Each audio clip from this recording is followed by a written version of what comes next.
Y una cosa que quería comentar también, porque esto lo he hablado contigo fuera de micrófono muchas veces, y es muy interesante, ¿no?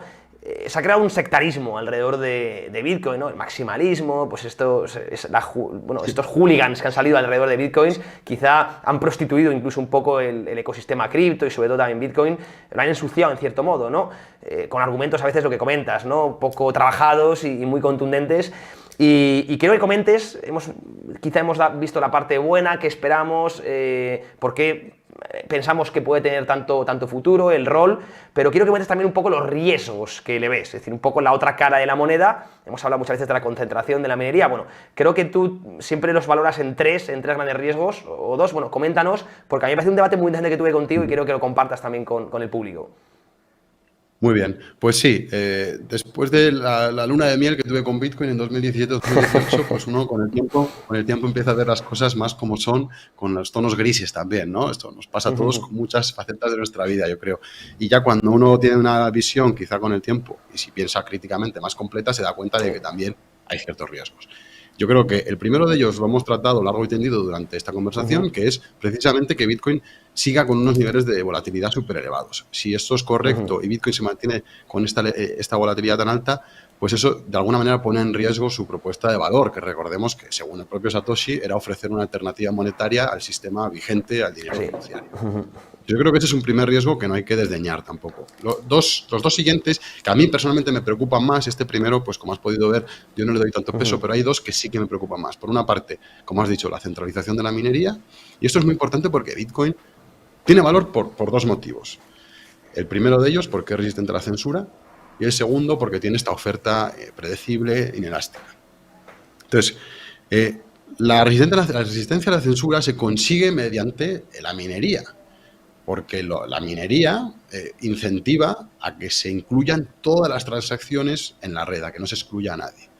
Básicamente, grandes rasgos, es lo que hace este mecanismo, ¿no? Que no me voy a meter a explicar porque estaríamos aquí pues, bastante rato. Entonces, ese incentivo funciona bajo ciertas circunstancias, pero bajo otras se vuelve perverso. ¿Y cuáles son esas circunstancias perversas? Si se concentra. Si la minería de Bitcoin se concentra en su mayoría en un agente o en un grupo de agentes que están controlados, por ejemplo, por un Estado, imaginémonos un grupo de empresas que cotizan en bolsa y que tienen su sede social en Estados Unidos, y que imaginémonos que ellas detentan el 70% del hash rate de Bitcoin, de la potencia de minería de Bitcoin. Esto es un peligro enorme para Bitcoin. Y desde la comunidad de Bitcoin muchas veces se ignora de manera totalmente imprudente. Pero esto es un error mayúsculo. La minería es muy importante que esté descentralizada. ¿Por qué? Pues porque si un agente o un grupo de agentes controla más de la mitad de la potencia de minería, puede decidir unilateralmente excluir a ciertas transacciones. Por ejemplo, imaginémonos el caso de Estados Unidos. Tienes la minería allí concentrada y el gobierno americano le dice a estos mineros que recordemos que tienen un CEO, una sede social, y que si no acatan las normas americanas, pues van a la cárcel. Así de fácil. Entonces las van a acatar, te aseguro que las van a acatar. Entonces, si la minería se concentra en Estados Unidos, el gobierno americano dice, miren, mineros, a partir de ahora vais a censurar transacciones de Irán, de China y de Rusia porque son países terroristas. Se acabó la resistencia a la censura de Bitcoin y con ello gran parte de la propuesta de valor, o quizá toda la propuesta de valor. Pues este riesgo hay que vigilarlo muy de cerca. Y ahí, yo lo hemos hablado nosotros muchas veces, yo ahí realmente volvería con el rabo entre las patas al oro y volvería a hacerme fan del oro, y porque, bueno, con el rabo entre las patas no, simplemente reconociendo que Bitcoin ha fracasado en el sentido de que ha perdido la resistencia a la censura, y volvería a interesarme en el oro. Actualmente no estamos ahí, no estamos cerca, pero es un riesgo que cualquier inversor mínimamente informado tiene que tener muy en cuenta cuando se aproxima a Bitcoin. Gael, ¿en qué nivel estamos ahora mismo de concentración en Estados Unidos? Pues, mira, la última vez que lo miré y escribí un artículo, de hecho en mi blog de Medium, el que quiera puede leer un artículo sobre la regla monetaria, en la primera parte de la discusión que hemos tenido, y también sobre esta cuestión de la minería, que se llama el principal riesgo para Bitcoin, que muchos bitcoiners ignoran. Y cuando escribí ese artículo estaba más o menos el 37% en Estados Unidos. Y además estaba concentrándose el 20% de toda la potencia de minería en un grupo de empresas que cotizaban en bolsa. ¿Qué pasó? Que ha habido una noticia muy positiva en este aspecto, que es que han quebrado muchísimas de estas mineras con la reciente caída del precio de Bitcoin. Muchas de estas mineras estaban apalancadas, habían tomado mucha deuda y han colapsado. Entonces, actualmente ese nivel de concentración yo creo que se ha reducido mucho. y esto es muy, muy positivo.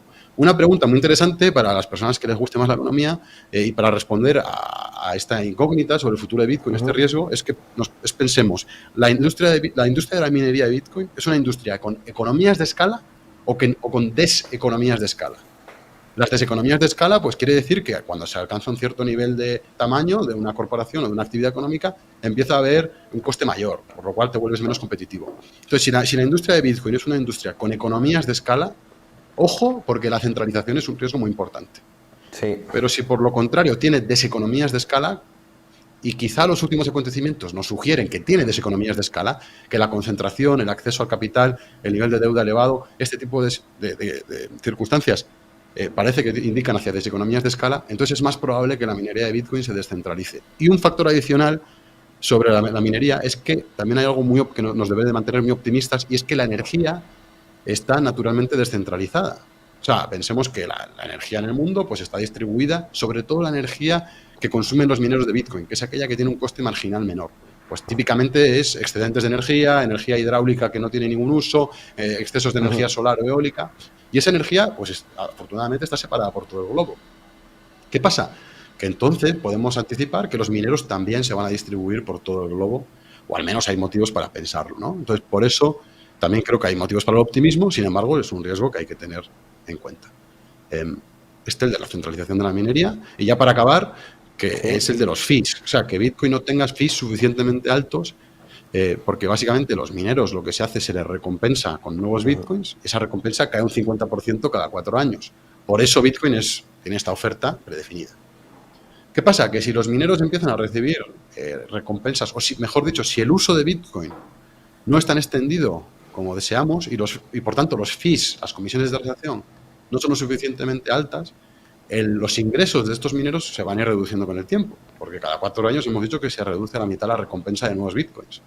Entonces, esto es un riesgo porque quiere decir que hay un menor presupuesto de seguridad y, por tanto, es mucho más fácil que un único agente centralice la potencia de minería y haga lo que hemos dicho en el primer punto, que es empezar a censurar. Entonces, estos para mí son los 2 principales riesgos para Bitcoin que debemos de tener en cuenta. Y el problema, Gael, es que si no es dinero, no se transaccionará y por lo tanto se usará poco, ¿no? Es que es como un poco la pescadilla que se muerde la cola, ¿no? Si al fin y al cabo no se entiende como dinero y no se usa para transacciones, pues este último riesgo será quizá el más peligroso de todos, ¿no? El que comentas de las Es que es muy buen punto. Es muy buen punto lo que dices. Es una pescadilla, así que se muerde la cola lo que tú dices, porque si no es dinero en el futuro, pues es muy posible que los fees sean insuficientes y por tanto la minería se centralice y por tanto deje de ser resistente a la censura y pierda su propuesta de valor. Entonces, los 3 riesgos van un poco de la mano y hay que ir vigilándolos para ver cómo evoluciona el sistema. Yo estoy de acuerdo y creo que es muy honesto, Gael, aunque hayamos estudiado mucho Bitcoin, verle los problemas que puede tener, ¿no? No todo es el santo grial, ¿no? Y todo tiene sus inconvenientes que además habrá que trabajar. De hecho, la comunidad Bitcoin tiene la obligación también de buscar soluciones a estos posibles problemas que aparezcan, ¿no? Una cosa, antes de ir contigo, quiero tocar un poco la geopolítica, pero muy rápido, porque bueno, ahora estamos viendo cómo la guerra se vuelve a incendiar, el discurso de Troya de Putin, etcétera, etcétera. Se ha utilizado el dólar como arma de guerra y puede ser el principio de una escala mucho mayor, ¿no? De que la propia divisa se empiece a utilizar. Ya lo era, ¿no? El dólar realmente un arma de guerra. De hecho decía, no sé si era Krugman, ¿no? Que es una divisa respaldada por hombres armados, pero si esto todo escala, ahí sí que Bitcoin puede empezar a tener mucha más demanda, mucho más valor, ¿no? ¿Cómo ves un poco este contexto geopolítico y cómo puede afectar también a Bitcoin? Muy buena pregunta, sí. De hecho, creo que es muy bullish para Bitcoin y no lo creo solo yo, sino que hace un par de meses, la Universidad de Harvard sacó un paper que recomienda a los bancos centrales del mundo comprar Bitcoin. Imagínate, esto es algo hiper bullish, ¿no? Y dice que la exposición a Bitcoin viene de la Universidad de Harvard y dice que depende un poco de si el país está en riesgo de sanciones o no. Entonces, para los países que están en riesgo de sanciones, recomiendan la exposición del 5% del balance del Banco Central. Sí, esto en base a simulaciones Monte Carlo y al comportamiento de Bitcoin, los niveles de volatilidad y la resistencia a la censura. Recomienda el 5%. Y para los países que no tienen ningún riesgo de censuras, recomienda un 2,5%. Entonces, de alguna manera es un golpe de legitimidad enorme, y yo creo que si estos riesgos de Bitcoin no se materializan, el camino natural va a ser que Bitcoin forme parte del balance de los bancos centrales, al igual que el oro lo hace, y el oro lo hizo, pues Bitcoin, como es superior al oro, formará parte de ese activo del Banco Central, que luego quizá el Banco Central lo utilice para realizar operaciones en el mercado monetario, como hace hoy en día con el quantitative easing, pero con Bitcoin. Puede ser un instrumento más, además de los bonos, de la deuda pública. Este paper de la Universidad de Harvard parece que también reconoce o incluso recomienda a los bancos centrales optar por esta ruta. Hombre, si los bancos centrales sustituyen dentro de sus reservas, ¿no?, Bitcoin por oro, ahí sí que sería prácticamente la desmonetización total del oro, ¿no? Habría que verlo. Yo es una pregunta que no sé si lo sabes, si ya hay algún banco central con Bitcoin en su balance o aún no, porque es una cosa que no se sabe muy bien, ¿no? Por ejemplo, China, o no está claro, ¿no? ¿O ya hay alguno? En el del Salvador. El Salvador sí que entiendo que tiene Bitcoin, que es una economía más bitcoinizada, como sabemos. Y hasta donde sé no hay otro por ahora, pero tampoco, yo si fuera un banquero central tampoco lo diría si lo hubiese hecho. Entonces claro, igual nos sorprende los próximos meses o años. En un futuro, cuando cogamos los balances de verdad, ¿no? Inversión, bolsa, criptomonedas. Te contamos las noticias que mueven el mercado. El mejor y más útil programa de inversión y trading de habla hispana.